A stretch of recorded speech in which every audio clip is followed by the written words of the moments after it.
Welcome back to the desk for the first day of the playing stage of the European Masters 2020. With me at the desk is still Aux, and joining us is the ever so beautiful Troubleinc. Welcome to the desk, milady. If I had a fedora, I would have tipped it, but I don't really have one right now. You guys want to talk about, we saw Wheel of Gaming take a loss against Sector 1, who actually showed up a good performance. But before we dive deeper into that, Aux, I heard you say, what's happening in this pick and ban?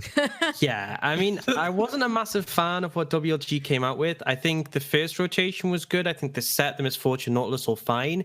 But it was that final rotation where they took the Trundle and the Talia. I just really didn't see what they achieved. The Trundle, there weren't any tanks from to ult to get that big benefit. You can't really pressure against a Thresh as well because the Lantern is just going to make your pillar useless. And then the big thing was this Talia. One of the big strengths of that champion is it can be flexed. And we know Double Aim does play the Talia, but they picked it last. You know it's not going to be a Trundle mid. I mean, in theory, they could have put Trundle top and Sett mid, but it's unlikely. And I feel like the strength of that pick as a flex is just kind of thrown away. And you could see later in the game, they just didn't have the tools to deal with the Ziggs or the Aphelios.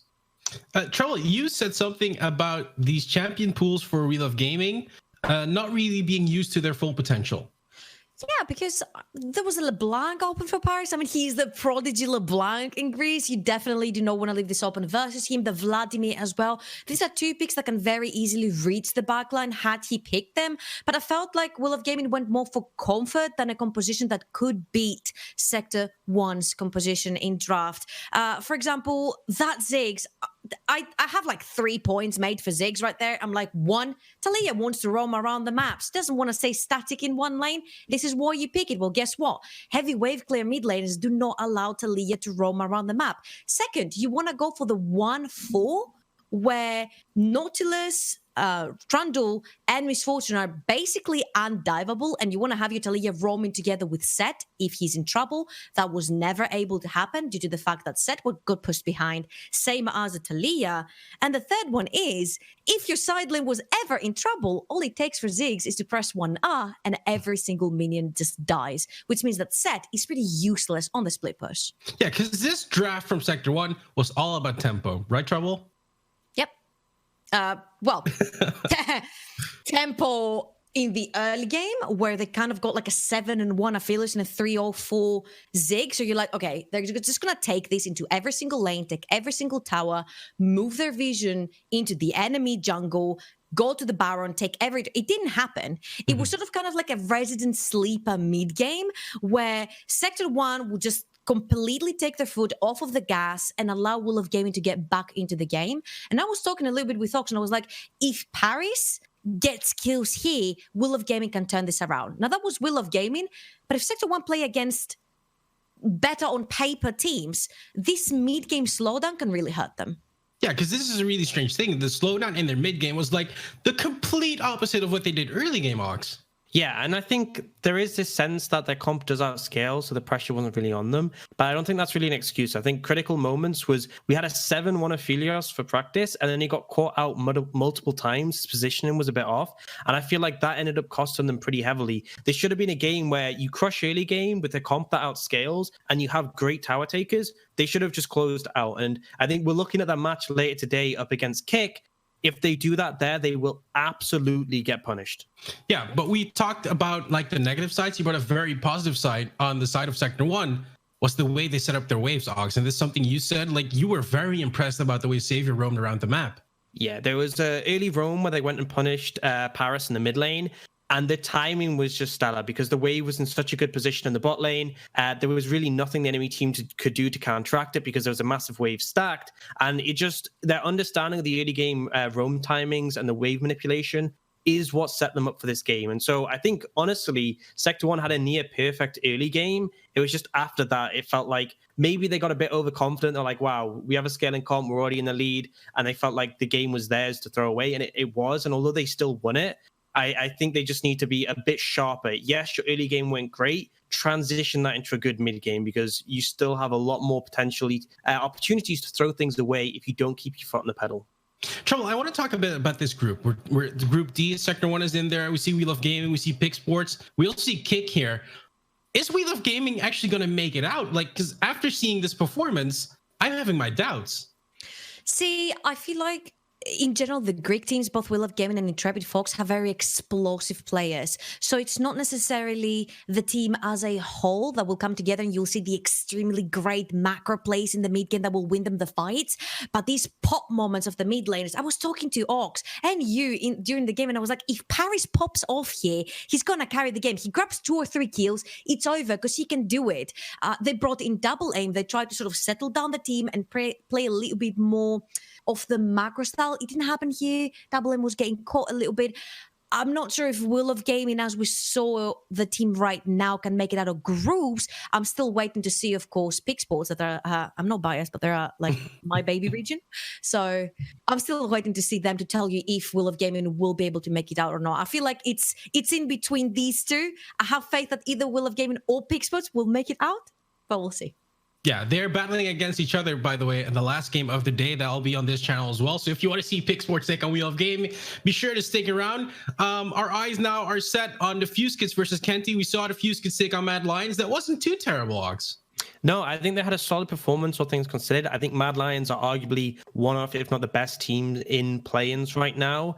And there were some good moments. I think definitely, particularly looking at Chapapi in the mid lane, him on Azir seemed like to be this force to be reckoned with. And I think Mad Lion did have tools to deal with it. And you saw that the Echo obviously became a huge problem. Hatrix was an absolute monster. But there were definitely moments where I thought DK could take this. Defusekids could actually take this match.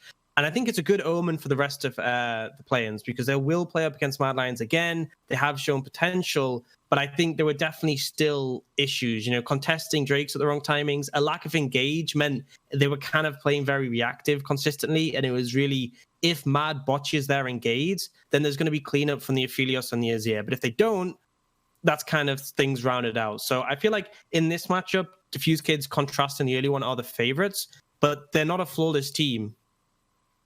Yeah, that's I think that is for sure.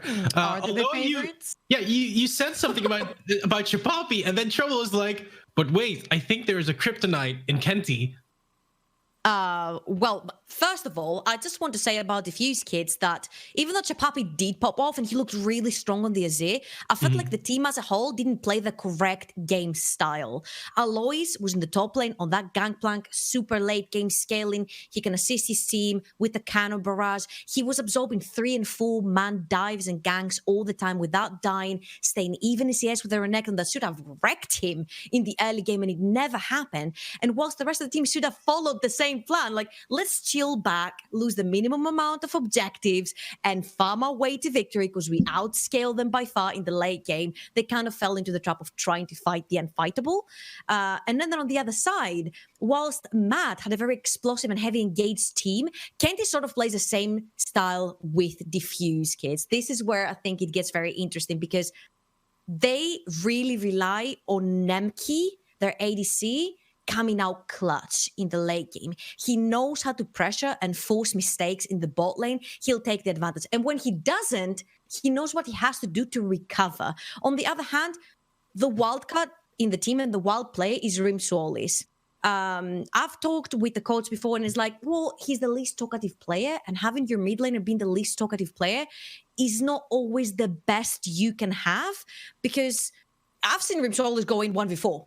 Sure, he's going to get the kill, but then he's not going to get anything back for his team. It's just that this guy is a kryptonite. Sometimes he explodes, though, in the hands of his own team. Yeah, I must say, though, Baltics has always been one of the weaker regions, I would say. Do you think that is still fair enough to say about this team, about Kenty? Because you talked about Nemky, you talk about Rimtuolis. Like, these sound like players that if they get kills, that they are going to be very, very scary ones. Absolutely. I think they're both forces to be reckoned with. The last 2 years, we had Ensure going forward to EU Masters. They ended up 0-3 in the groups.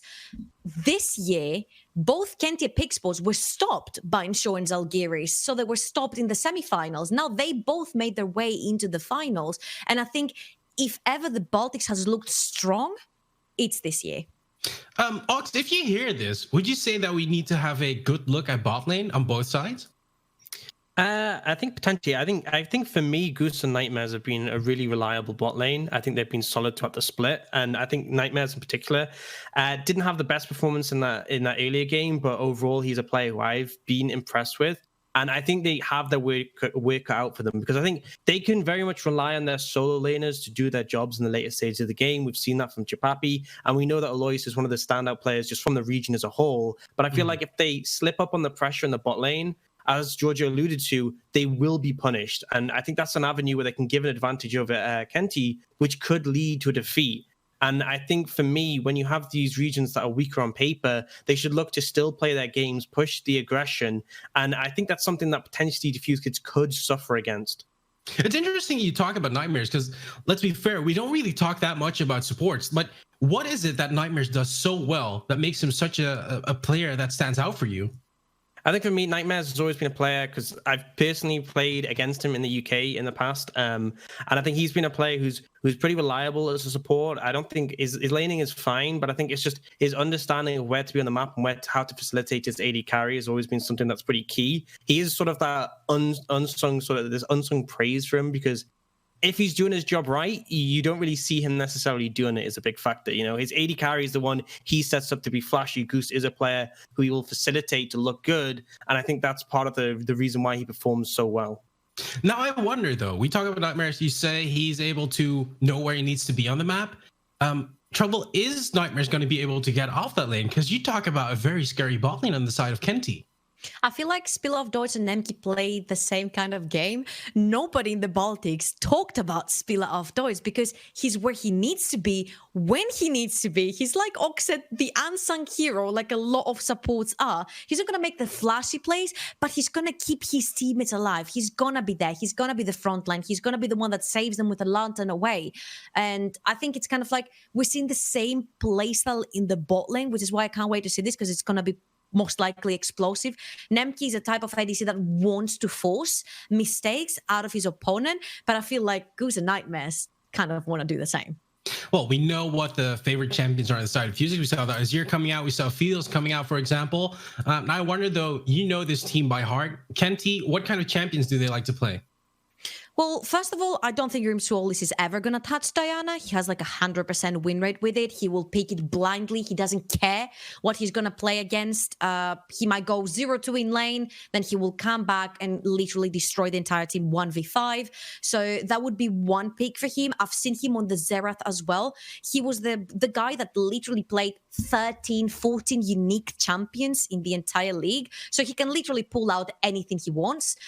In the top lane, Smakla, his Mordekaiser and his Gangplank are really strong. He can pull out things like the Cho'Gath as well. And also, for Nemky in the bot lane, he does have the Kalista, which is very hot in the meta right now, as well as the Misfortune and Ezreal. So 2 out of 3 very immobile champions that can be left alone in lane. Yeah, Kalista is a very interesting pick, though, because we haven't really spoken that much about it, Aux. Why is that Kalista such an important pick and bad nowadays? I think it made a resurgence when people started to play in certain unique situations. So we saw it top lane sort of as that ultimate 1v1 pick. And obviously you can also use the ultimate with the jungler to apply a ton of pressure. And then we saw it in the bot lane paired up with the Taric. And it just sort of became one of those things where, you know, initially it was like Kalista Taric is the strength, but the champion's just extremely powerful in terms of it facilitates your support because you have that safety net available. I think Kalista Thresh very powerful in demonstrating how difficult it is to punish. But it's just the power in skirmishes is just so big. It's like if you don't get on top of the Kalista and you don't instantly destroy it, the fight is just going to be lost because all the Rens will be built up. The damage is there. And I feel like a lot of teams, if you lose momentum against that champion, she will impact the game on those big item spikes early on. And I think that's sort of been one of the big talking points of the current meta because we have these AD carries like Aphelios who need a few more items, but things like Misfortune and Kalista and Varus, it's like every item's a huge spike and they can impact the game early, which is why they're so prominent in the meta, because you want your AD carry to be relevant as soon as possible to be contesting these plates and these dragons that are so valuable, especially if you get to that soul point. Yeah, you make it sound very explosive. Trouble said that it's going to be very explosive. We're going to all go over to the caster desk because we're going to see Defusekids take on Kenty.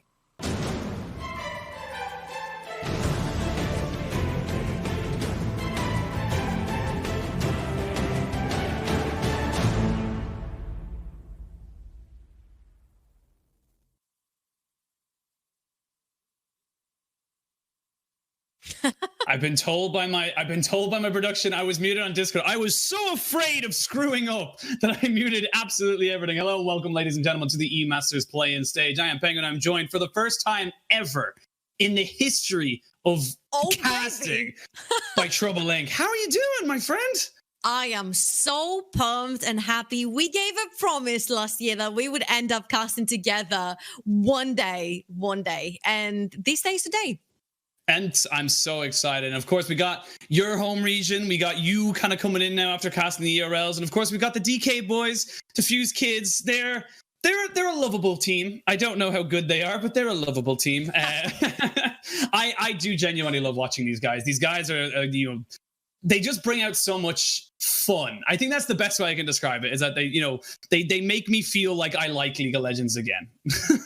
I mean, I don't know if a composition that scales 50 minutes into the game is something that makes you love League of Legends. I'm kind of like the opposite. I'm like, give me the echoes and give me the shakos and give me the blitzcranks and give me all the action minute too.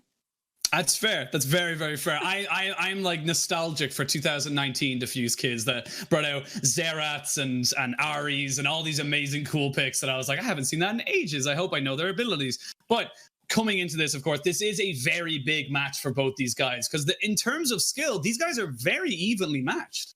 They're very evenly matched. And in terms of play style, they're also very evenly matched. Both very bot-centric teams. They want to get their ADCs ahead. They're setting up their ADCs for success. They have the explosive mid laners as well. Chapapi blew up on that Azir. I've seen Rimtuolis do the same thing over and over again in the Baltics. It sort of becomes a little bit more low profile the further to the top side it goes to. But I'm just expecting to see a very mid-oriented kind of game where the junglers will be playing towards the bot side of the map. Yeah, and for Defusekids as well, they, in all kind of, if you watch the Dutch league, they shouldn't even be here. They beat PSV Esports in the final 3-1, the unbeaten team in the Dutch league, to actually kind of reclaim their spot back into the EU Masters. And I'm not going to be baited, by the way, ladies and gentlemen. We are technically in Champ Select, but we're not, because we went in, then we went back out again. But again, they have a point to prove, and they want to show that they are the best team in the Dutch region. On the other hand, Kenty kind of did the opposite. They were so dominant throughout the entire split. And then when the playoffs came out, we have PenguinCasts as the underdogs, and the PenguinCasts came to the finals and 3-1 Kenty. The 3-1 the Kenty that didn't actually look very much like themselves. So it kind of like reminded me, now that it was like Mad versus G2, it felt like, sure, Mad looked really strong, but G2 didn't actually look like themselves. So this was pretty much the Baltics finals as well, with PenguinCasts obviously coming through the winners. And I just want to see, because Kenty have brought in Warden. They used to have like two junglers that would differentiate between Jesters and Bosses. Jesters, the more aggressive playstyle with the Kindreds, with the Zinzaos and all that stuff. And then on the other hand, you have Bosses with the Gragas, more utility junglers like Sejuani and Java. Now they bring in Warden, and it's like literally Jesters and Bosses in one. So they don't have to play through swapping around the junglers. They have one that does both jobs for them. They combined their powers and created a super jungler within the region, and that's what they brought to the table for EU Masters. And I'm very curious. This is obviously, there's a lot of different changes this year. There's a lot of different things that are happening. Play-ins completely different. Was 7 teams, now 16. Was 3 teams getting to the main stage, now 4. There was teams that have never even played in this thing, and I feel like a lot of people are going to be very excited to see how a lot of these teams do. And for Kenty, this is an opportunity for them to show that their region, that the kind of the home, their home fans have something to cheer about, because they have a very real possibility of making it to the group stage. They do, and they have a veteran with them, Nemky, who has been in EU Masters. He made top 4 in 2019, so he's been there. He's almost tasted that sweet success of top 3. And even though, okay, I don't want to sound overconfident, I do believe that if Warden brings in the glue, because it felt like glue was what Kenty was missing. It felt like their players were doing their own thing, and it kind of like happened to come all together when Nemky was popping off in the late game. If Warden can bring them all together, because I haven't seen them play yet together, I think this is a recipe for great success. We'll have to wait and see. We are into Champ Select for reals this time as we see the Yasuo and the Jarvan banned away straight away. And what do you expect? Are you expecting anything crazy from Kenty? They are a very explosive team, as you were saying in the pre-game there, just with Koolein. I might expect to see like a Diana ban right here, unless the Defusekids want to gamble playing against Rimtuolis' Diana right here. Jarvan is something that has been banned against most of the teams, and Defusekids have been banning the Jarvan in general. They do not want to play against it, especially when they're on the red side and they can't pick it. And of course, we talked about in the pre-game, we talked about how Nemky has pretty much been spamming that Kalista, and it's just so annoying to deal with in the laning phase. Let's see, Alois going to be the final ban there, alongside the Lucian for the side of Kenty. And do you risk it? Do you risk it for the biscuit? Because it can be kind of 5D chess mind games. You know, you give them to Diana, you know they're going to first pick it. You've got a this potential. Is what's gonna happen. Yeah. Yeah, I think they're probably gonna ban the Syndra here because it's something that's mostly annoying. It can be flexible. We haven't seen Nemky really play any mages in the Baltics, but if needed, he can pull them out.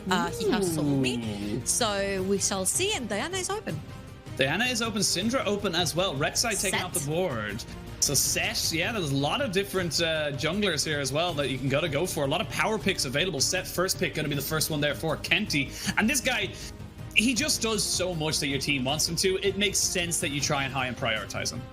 Absolutely, and since Ornn has kind of fallen off the radar just a tiny bit, I feel like if you're gonna take advantage of heavy and hard engages versus Defusekids, they seem to not do very well versus Mad, when Mad had all these surprise engage and hard engage on them. Locking in the Sett, that provides you with some sort of hard engage, so it's great in the hands of Smuggler. On the other hand though, oh no. I think it is. I think it's the fasting Senna.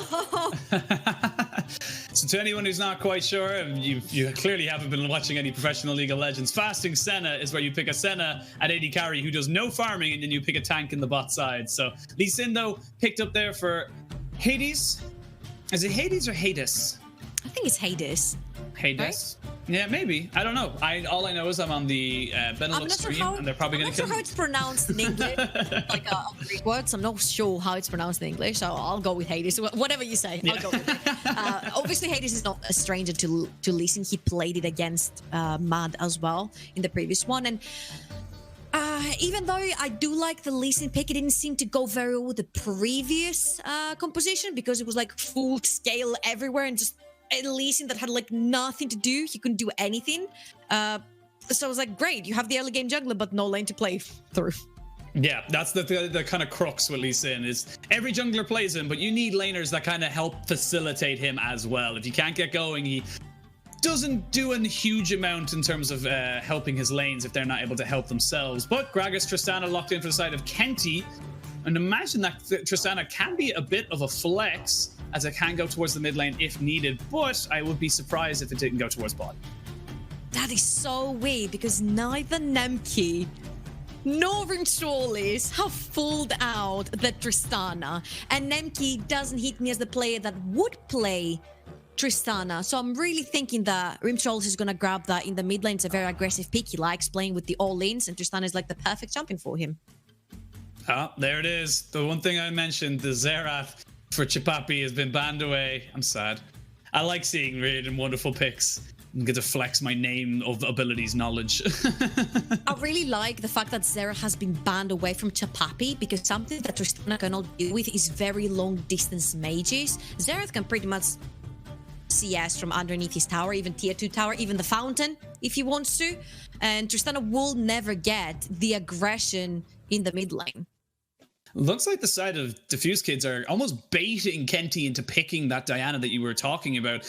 They've banned the Syndra, they've banned the Leona, the Xerath was banned as well. So I feel like Defusekids are saying, we know you won't pick it blind into what we think you can't deal with. And I'm curious to see if Kenty take the bait, or if it's all just a big ruse for the side of Defusekids and they get absolutely burnt by this. I'm curious to see if that Syndra banned was meant for Rimtuolis, or they didn't want to gamble possibly Nemky grabbing it down the bot lane, Yeah, because very I'm true. pretty sure that Tristana is locked in for mid. I don't think you want to be jumping into a Senna Nautilus. I think that would be pretty deadly. But Chapapi's like, well, it sort of worked last time, might as well try again. Yeah, they nearly got the Azir in their last game against Mad Lions Madrid, so they're going to go for that one again. Good scaling option as well. When you look at it with the team composition they've kind of created, they've got good front to back. They've got themselves the Engage with the Nautilus and the Lee Sin, and they've also got just some incredible shredders of health bars with that Senna and the Azir. Ziggs, though, locked in for the side of Kenty alongside, I'm not going to talk about the hover, but just the Ziggs so far. Oh boy. Nemky bringing out the AP bot lane for the first time?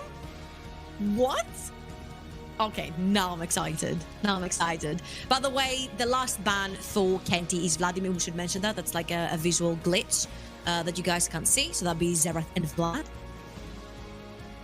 And the Braum picked up there as well. So again, good kind of disengage coming in here from the side of Kenty. They're looking like they're just setting up an artillery. You've got the Tristana leveling up. You've got the Ziggs. Just throw out auto attacks and bombs. Make sure that the side of the Defusekids cannot touch you. However, that falls apart very, very quickly if you get caught. I really got excited seeing the Blitzcrank right there. I guess it's not a Blitzcrank. It's a Braum. Mm-hmm. It's a Braum, unfortunately. It is a Braum, not a Blitzcrank on the screen. I do apologize to our viewers. There it is. Thank you so much, producer. I really do appreciate that. And the last pick was that Aatrox as well, going up to the top side. So we're going to see a tried and true top lane matchup of Sett versus Aatrox to round off these compositions. And looking at the two of them right now, how are you feeling about this as a Kenty supporter almost? Are you feeling confident? You seem to be very surprised with a lot of these picks. I like what they're doing here, because if something threw Diffuse off guard was that heavy engage and the surprise potential and all the flanks coming in from Mad, and I think Kenty has the chance to do that here, you know, with all of the casks coming in from Warden, the Tristana jumping in, the Braum. You also have the Sett that can flank and grab someone and throw them back, because this is most likely going to be a Defusekids that has the Nautilus in the front line. They have no other hard engage apart from the Nautilus and potentially a Lee Sin kick. So I'm expecting that the Nautilus will be the one trying to initiate these team fights for them. The second he does, the Sett can very gently pop him up in one hand and then dunk him back onto his ADC. So I do enjoy the approach from Kenty. I haven't seen them play like this before, where they played the more of the aggressive style. But on the other hand, you have to be very careful, especially in the top side, because I feel like the Lee Sin, if there's any lane he can play through, that will most likely be that top side.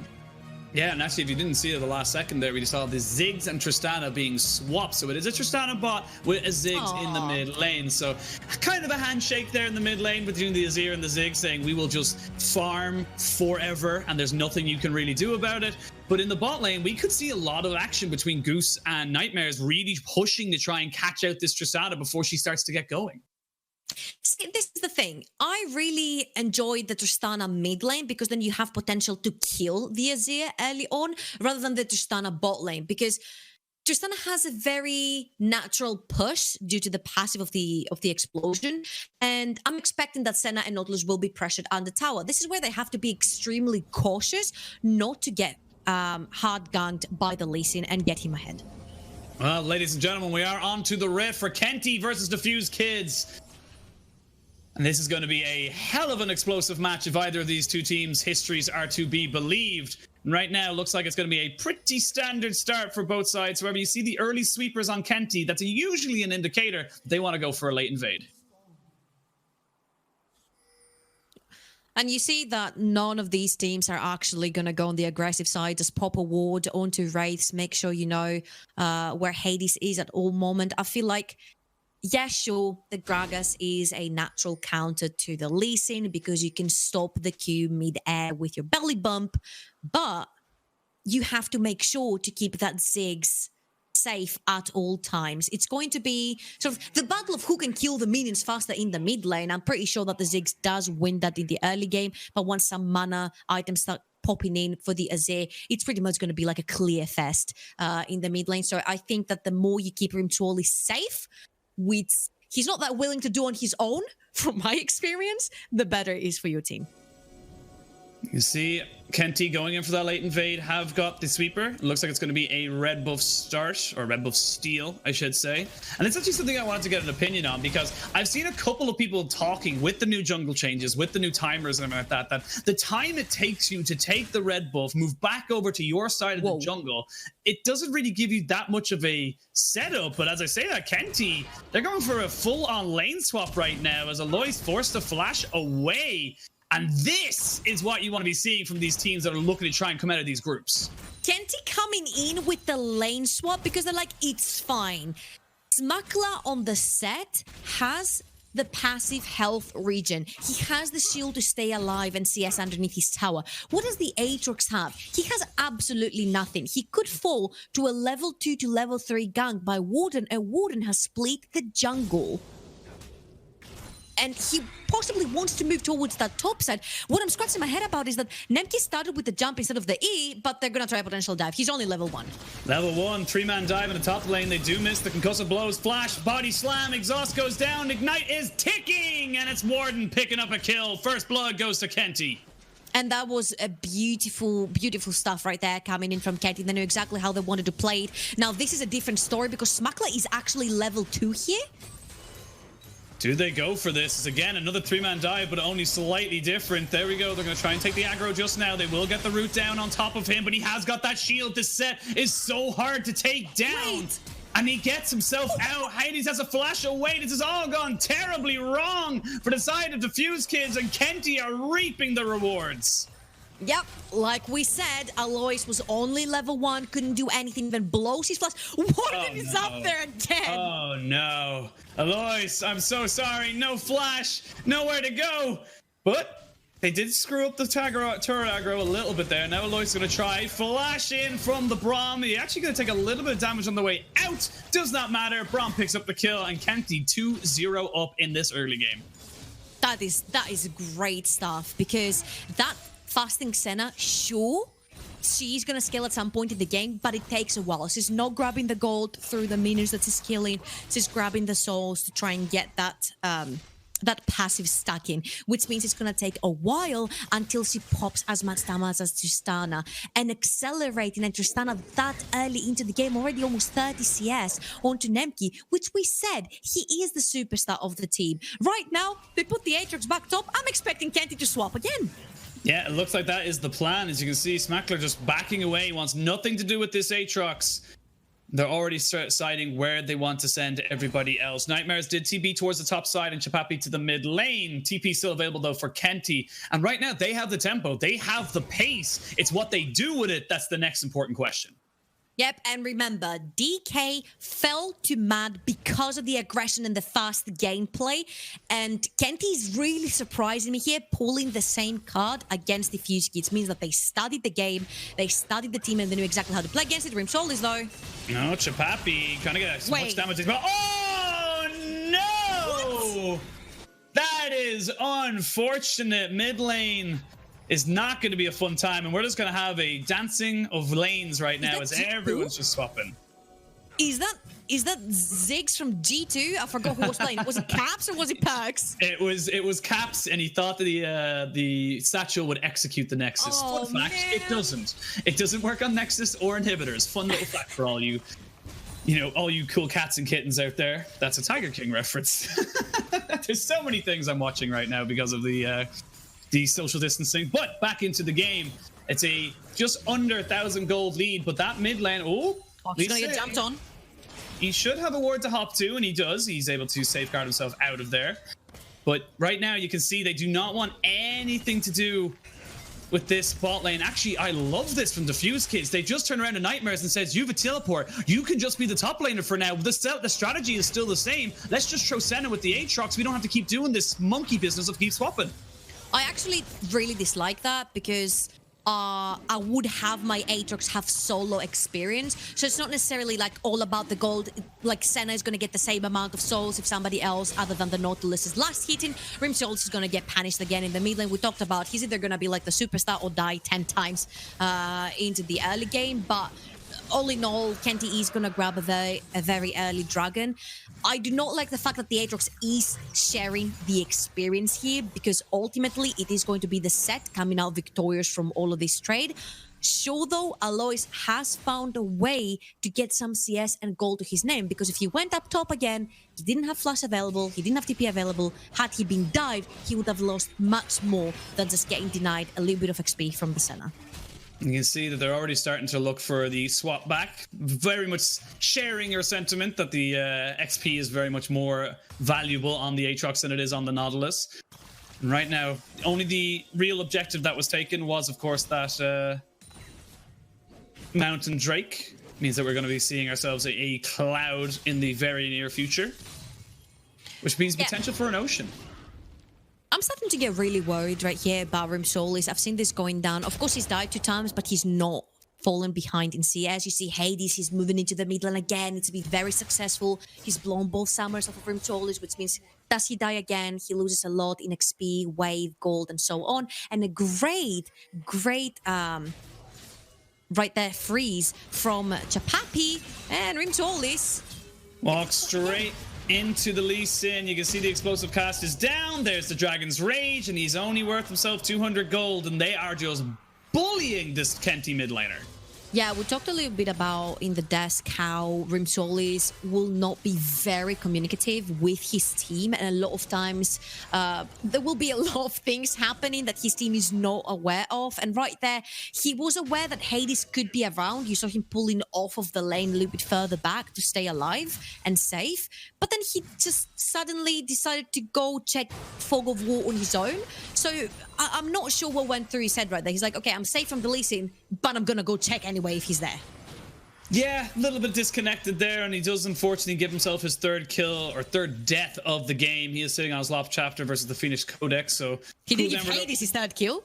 Yeah, did give Hadess his 3rd kill, bringing him to hell pretty much all the time. It's Kenty now looking for a little bit of an invade, but it looks like Defusekids are wise to this. They do not want this Rift Herald to go over for free, especially not with the lane swap coming in again for Kenty. I don't know if you're seeing what's happening here, but Kenty is playing the macro game like as quickly as they're snapping fingers. They're moving across the map so quickly just to keep Nemky ahead in this game, and it's working for them. He's got the BF, he's got the pickaxe, he's so close to that Infinity Edge. The second it's completed, they're most likely going to be pulling the trigger for fights. You can see what they want to go for. Warden finds Hadess, but Goose is there to play bodyguard, and the rest of Kenty now pile up towards this top side. TP's not available for either Smackler or Nightmares, so they will not be involved in any kind of skirmish. The new top laner. Yeah, the new top laner for Defusekids. You heard it here first. Chapapi just pushing in mid lane, now has himself a 15 CS lead and looking to make some more pressure. But yes, they have the tempo on the side of Kenty, but they need to do something with it. If they're not kind of, you know, gaining turret plates, gaining any objectives, they're just kind of wasting a lot of time. Yeah, we talked about how important the mid lane is, and right now for Kenty, it's sort of bleeding. But what else is bleeding is their new top laner. Yeah, Nightmares is 2 levels behind Smackler, and oh, he misses the dredge line. There's the Mega Inferno Bomb as well, forcing the flash out from Nightmares. There was going to be a hell of a lot of burst there with that Haymaker combined, and that is a summoner down for the support / top laner of Defusekids. Yep, and due to the back timers from Defusekids, Kenty find that break in time to take that Rift Herald. Potentially, if they pop it in the top lane right now, and this is why Nemky and SpieleAufDe go straight to the top side. They want to push it, get that Rift Herald down, and free up an entire lane while shoving all the gold in Nemky's pocket.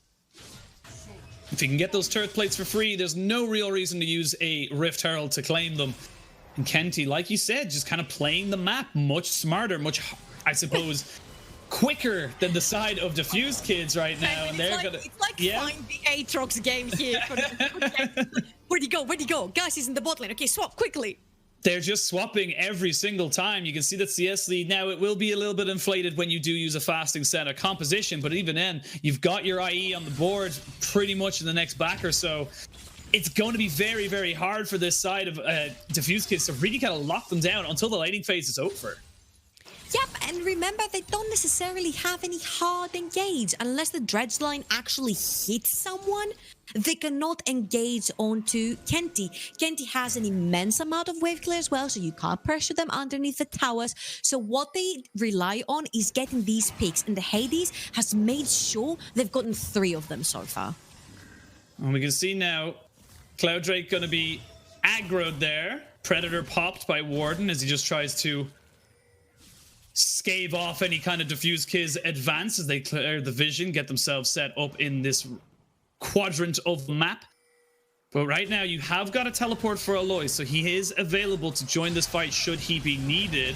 Bot lane being pushed in, but it looks like the side of Kenty, they feel differently about this, and they're going to be able to pick themselves up a free kill on top of Nightmares, and that is going to be pretty much the dragon given over to them. That's going to be setting them up for a very early potential soul point. And I love that. They knew that Nightmares had no flash. Makla had made sure of that the minute before that. Now they're gonna pop the Shelly. It's gonna take the tower. Guess whose pockets it's going to? It's the 2 carries. Ziggs is moving, but Rimtuolis is like, please give me some as well. I've been struggling in that mid lane, please. So they're gonna secure the first tower. They're gonna get a kill. They're gonna get the dragon, and all they sacrificed for that is just a couple of minions from Smakla. Even though I have to say, Alois, even from his previous game, he's so darn good at absorbing pressure. So no matter how many times you're gonna gank him, how many times you're gonna kill him, he's still gonna be relevant in the game. And he's keeping up in CS. He's even ahead of Smakla here. Doing very, very well in a lane that was very much a 2v1 for the majority of the first 13 minutes of this game. But Defusekids not to be outdone. They are getting themselves a lot of farm, a lot of turret plates, a lot of gold onto Chapapi in that mid lane. Alois now stacking back up as well. And it looks like they're going back to the old root and toot and same thing. There's the ward hop. There's the Shurima's shuffle. There's the Emperor's divide. They've got themselves enough damage potentially. There it is. Chapapi gets them there eventually with the sand shoulders. And that is another kill. Chapapi though, the flash. Gonna be flash in, body slam, Warden picks himself up a return kill, so still 4-4 in those kills.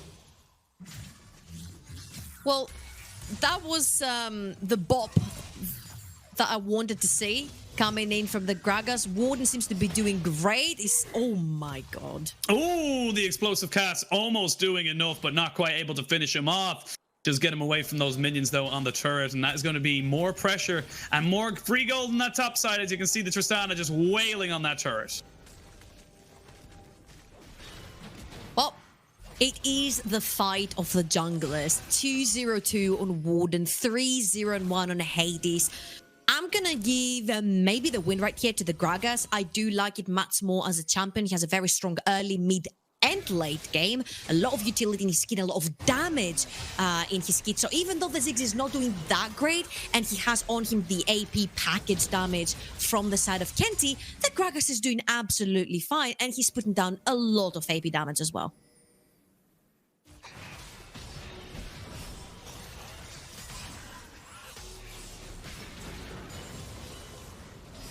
I think we might have lost BP, so you've got a new play-by-play, ladies and gents. I'm right back. Oh my, thank God. Thank God. I apologize. My syncs are slightly off from whatever is happening, so I was trying to deja vu. I've seen this before.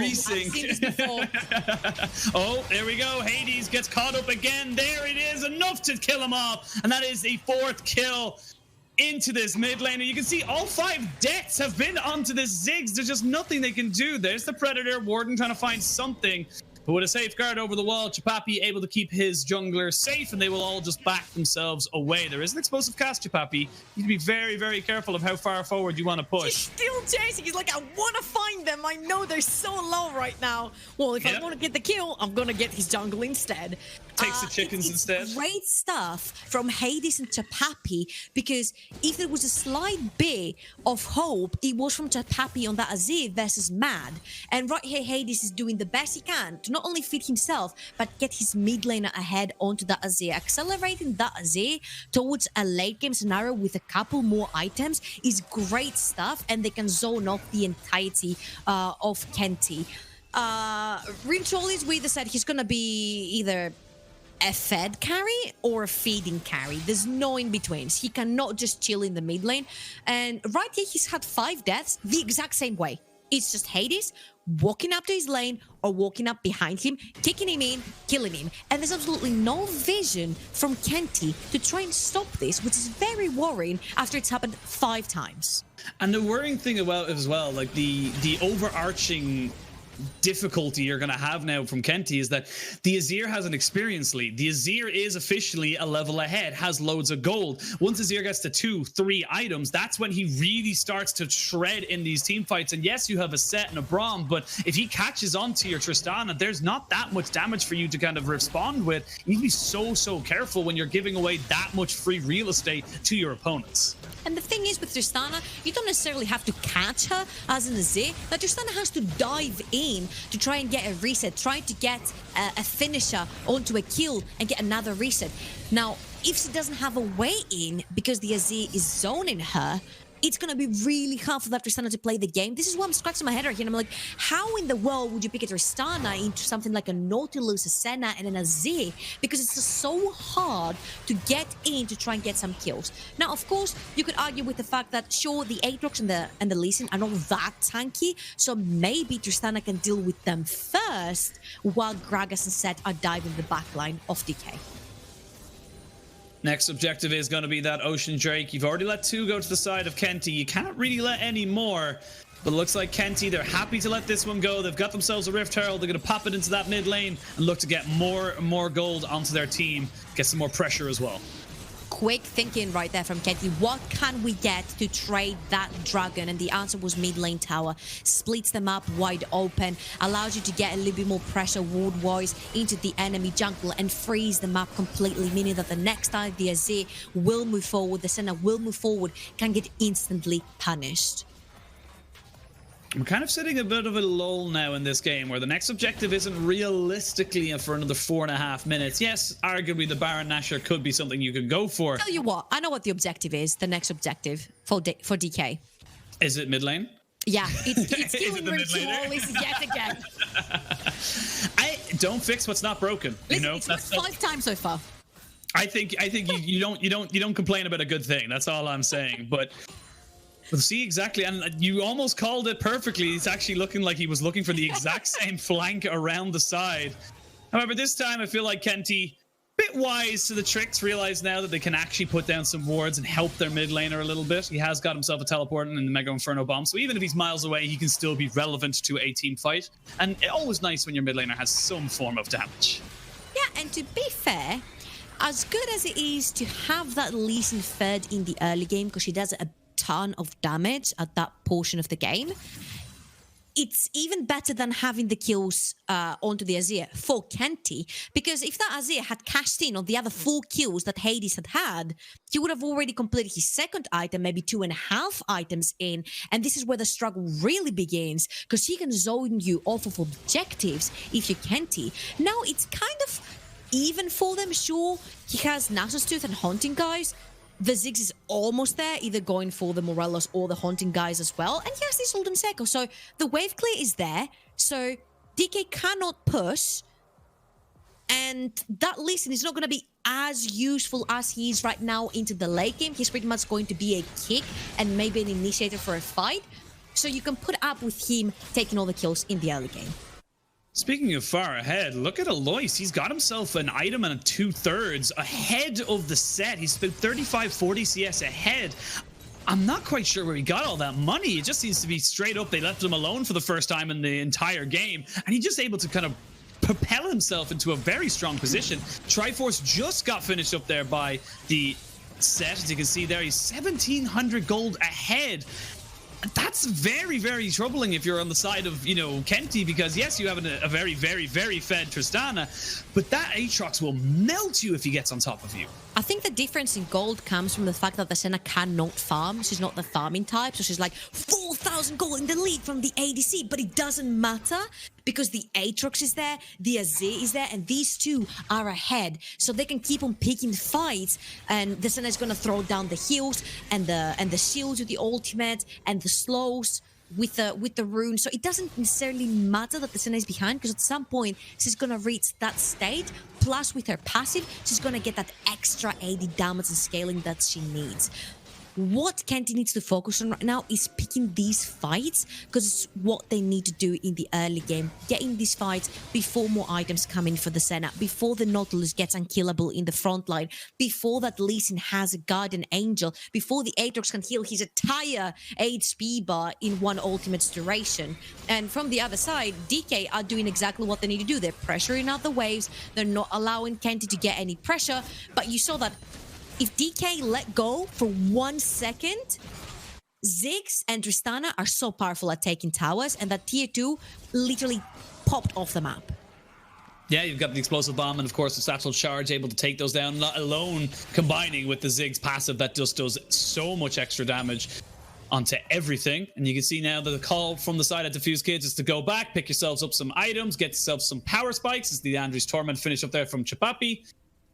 And overall, this next dragon could be critical for both these sides. It's only about a 1,500 gold lead, a little bit more. Nothing to be writing home about just yet. Jet's Dance finished up here for the Aatrox. He's huge. Black Cleaver for Lee Sin in the jungle. There's a lot of big health bars that you need to be burning through if you're this Tristana. Nemky's going to hope that his team are up for the fight. Nemky's gonna hope that his items right now are enough to bring down these Aatrox, because I don't see any anti-healing whatsoever from the side of Kenty. The Senna is gonna be healing a ton in the late game. You're not gonna be able to fend off this angry Aatrox with ultimate up and kill him off if you don't have an Executioners and Morellonomicon, which I think this might be what Rimtuolis is going for, but not sure quite yet.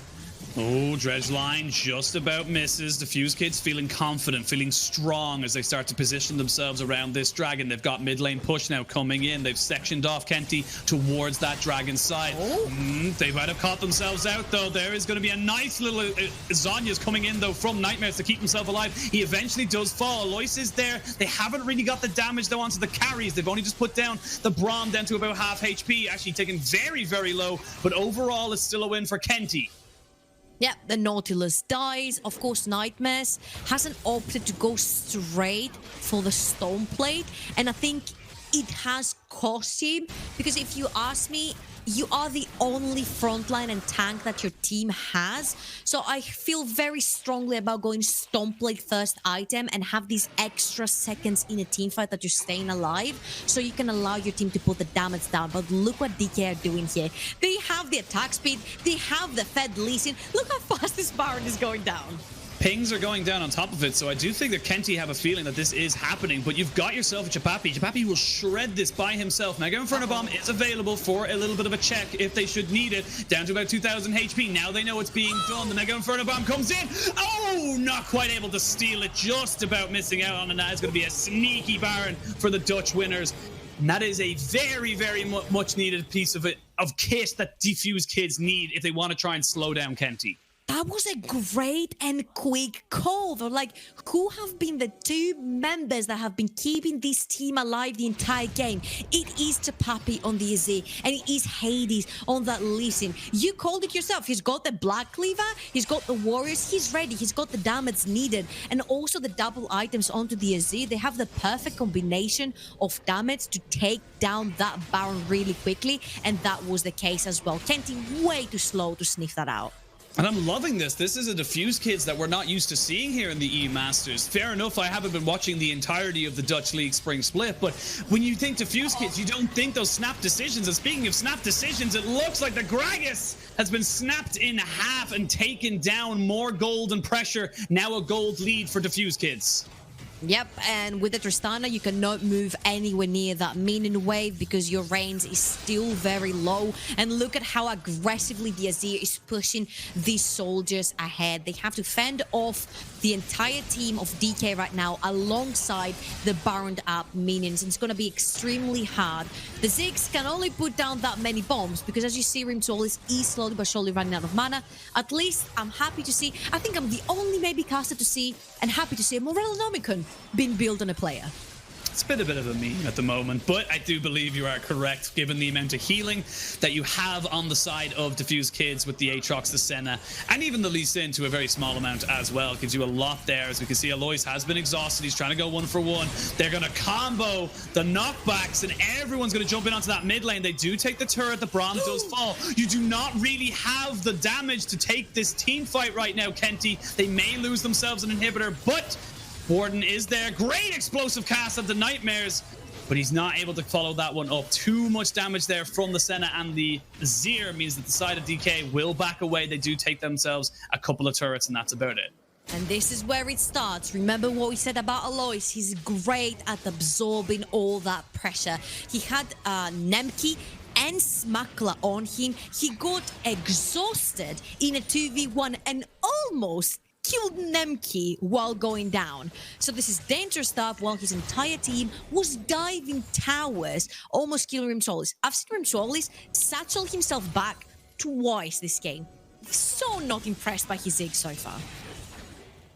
But the one positive thing, though, for Kenty is they've given time and money towards this Tristana. 203, 3 crit items now finished up for her. She is at that point where she will just start to scale and become an absolute monster. However, like we talked about, you gotta protect her. You gotta make sure that she is the one putting down the DPS and cannot be touched, because if she gets caught, this game is over for Kenty.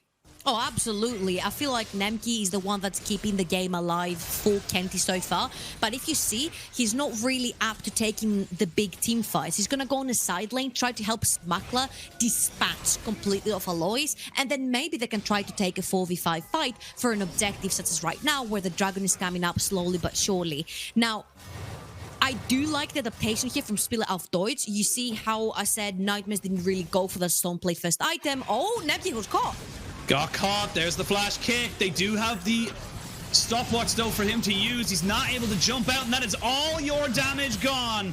Double kill for Goose on the Senna, and they might just run up this mid lane, take themselves an inhibitor. Oh, and they've got their eye on Alois again. They got their eyes on Alois, but he is just playing keep away right now. He's actually stopping a lot of the backs. And that's going to be a free inhibitor coming out here now for the side of Defusekids. The dragon has yet to go down. Yes, it's sole point, but if you end the game, they can't do anything about that. And right now, Kenty just looking for someone to lazily path. They're going to go that way. There's a 4-man flash body slam, and everyone's just jumping in, but the damage is just not really there. You can see the problem with this composition. Yes, they take a kill, but they just couldn't follow it up. Warden, however, wants to try and find someone else in this. There's a nice turnaround, though, from the dredge line, and now Warden is too far away from his mid lane, and Chapapi does back himself up with another kill. The Braum is here. Warden trying to play keep away. Does get himself away with that nice little body slam, but another fantastic dredge line forces the stopwatch. TP coming in. There's going to be Smackler coming off the side of this, but he will not be able to find anybody. Alois also there. And Alois is just playing keep away. They know this is Dragon Soul. This is Ocean Dragon Soul, arguably the most powerful in the entire game. And now Defusekids, round 4, fight. Alois goes in. That's a fantastic dredge line, and the Nemky is down. They have no more damage. They're going to try and find Warden. He jumps out of the pit because he knows he cannot still be here, but he's taking it away. He's taking it all away. Smackler keeping his team alive, but can Defusekids end? They have Rimtuolis, they have the Ziggs. If he can fend off this wave, they could potentially give it a love, but no, the teleport coming in to keep the super minion up. TP coming in. That super minion, however, will not last that much longer. Defusekids know they have to try and end this here, but they don't have a wave. I don't think they can go for this. Nightmares almost goes down. They just don't have the minions with them right now. They've got to back away. Baron up in just under a minute. They need to be prepared for that. Otherwise, this game will just be Kenty's.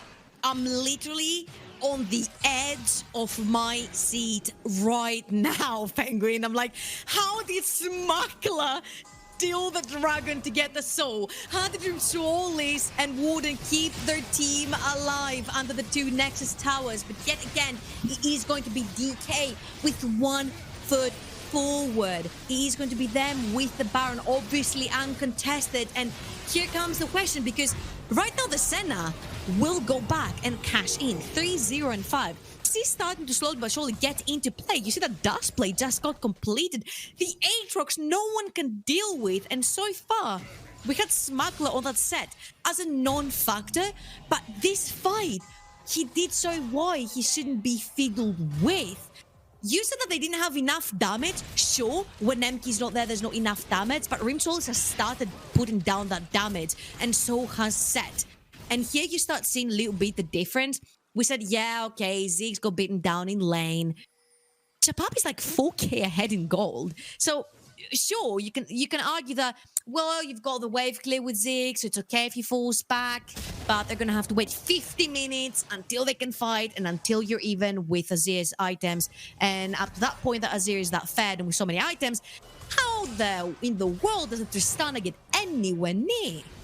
Absolutely, and Chapapi, he's only a couple of 100 gold, I imagine, away from a Rabadon's death cap, and this is what I wanted to see. This is exactly the kind of game I wanted to see from both these sides. Explosive. Yes, there's been mistakes. It has not been perfect League of Legends by any stretch of the imagination. However, both of them are giving it their all, and you can see right now, just fighting over anything and everything. We don't care about the turret. It's all about the red buff right now. DK, they've got the Braum buff for about a minute 30 now. They need to try and open up another inhibitor. The Ocean Drake cannot be trifled with. It is such a huge buff. It is so hard to try and push against a Gragas and a Ziggs, especially now that Rimtuolis does have the blue buff. He's just going to be going wave clear over wave clear over wave clear. Of course, Alois plays the clever game. He's going to try and push the super minions in the mid lane. Someone has to reply to that, and this is where DK get the window to push into that bot lane. Yeah, you've got the super minions now crashing in, but they didn't quite time them just right. So that means they are going to be able to clear the bot lane, move back towards those minions in the mid lane, and keep going with this siege, or this anti-siege, I suppose, coming in from Defusekids. However, top lane, you can see on your mini-map, it is Alois pushing in towards that top side, picking up as much gold as he possibly can. I have a feeling this game will not end right now, but next objective, which is going to be the Elder Drake in 2 minutes 30 seconds, that will be the final fight for either of these teams. If you get it, you win. Awesome. If you don't, unfortunately, you're going towards the next game. They have to keep Smuggler away from the Dragon Pit, because it's not going to be Warden. If anyone steals the Elder, he's going to most likely be Smuggler. He's the one that's sort of yoinking away the dragons from that pit with his W. Now, the thing is that DK don't actually have to play over-aggressive. They just have to pressure all the waves in, and by the time that Elder is out and they have all of these wards into the bot corner of Warden's jungle, that means that Kenty have to be extremely cautious when face checking, and by that time DK will be like, it's fine, come towards us, because we've set up all the vision, and if Azir likes fights, it's fights under his own control and not ones that are scattered all around the place. And a small place like the river is the perfect fighting spot for the Azir. Perfect fighting spot for that Azir, but if you're able to get them into a chokehold and Nemky is left untouched, you could get themselves a pretty damn good funnel of targets just running at you as you just keep kiting away. Death cap finished up there for Chapapi. We can see he's now an item and a half effectively ahead of his opponent from Kenty, nearly to 100 CS as well.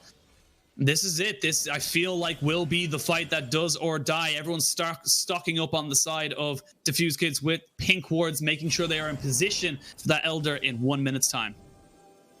Yep, and you can see here they're already starting to set up. Kenty's a little bit too scattered around, so they can't actually try and face check all as a unit. They're going to have to buckle up if they want to do that. They do have the front line. They have both the Sett. Oh! Ooh, nice little move there. Goose and Warden both go golden, and Goose is dead. The golden goose, the golden egg, whatever the hell you want to call it, and that is Kenty finding the first kill before this dragon has even spawned.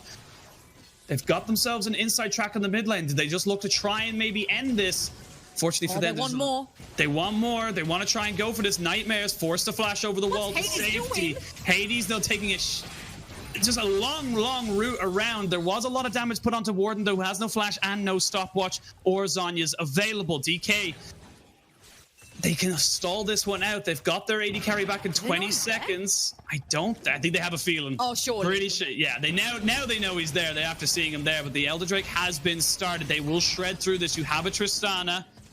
They don't even want to risk it. They know that Hadess is one level ahead. It would not be a 100% 50-50. Kenty looking to try and keep everyone away. They're going to jump in straight off the fight there. The Goose respawns and immediately ults. There's the Sett trying to get onto the back line. They do take down the Braum, though. This Aatrox is massive, and they just cannot deal with him right now. They land the Sonic Wave. They do get the explosive cast. The TP coming in. GA popped, but Kenty have to back away. They cannot find this. Azir, though, finds the Ziggs, and that is going to be Kenty almost certainly falling. It's a triple kill for Chapapi, and Defusekids will roll these minions into the Nexus. Warden was tanking that dragon like a madman. That's exactly what DK wanted. They had Hadess on one side, the entirety of the team on the other, and the second Goose spawns, he throws in the shield for a little bit of salt added in that perfect mixture of play for the side of DK. What a great fight around Elder Dragon. Like you said, this Aatrox just became too big to handle. And when Kenty cannot keep Nemky alive, there's just no real damage for them to kind of take everyone else down. Nexus turrets fall. The Nexus is sure to follow, and Defusekids take the game. Ooh, I hope that you are at least entertained, because when I said the Baltics were going to bring the action, they were going to bring the action. I didn't necessarily say they're going to win, but entertainment in the house, all right? They gave us an incredibly entertaining game, and it feels bad, obviously, for Kenty. They now come off of that with a loss, even though they played very well. They got some luck on their hands. They did everything correct. Like you said, they brought out the strategy. They put the lane swap in. They got Nemky ahead. Nemky ahead, excuse me. And that was kind of all they could really do. It just really didn't work out from the mid lane. I don't know if I agree with the strategy, because sure, their superstar is Nemky. They gotta get him ahead, but it seems like they forgot about the entirety of the map.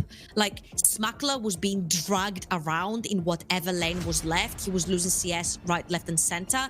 Even though he was meant to be ahead in levels, he started falling behind. He fell behind in CS because they're allowing Alois to get to that lane unaffected onto a side lane where no one was around and get CS, get turret platings. You were wondering, how is he 1.7k ahead? Well, he was left on both side lanes all alone to take both towers without having to pay for it. And I think it was Kenty paying price, because again, sure, I'm so against that Tristana. I'm like, sure, mid lane, hell yeah. Have you seen the Drake meme where it's like, bot lane's like, mid lane, hell yeah. So I'm like, I'm so against the Tristana in the bot lane, especially since it was against a Senna and Nautilus, because you're gonna jump in and do what? You can't do anything. Sure, they got some kills onto Nemky, but you can't snowball it further because there's an Azir in the mid lane. He was not punished.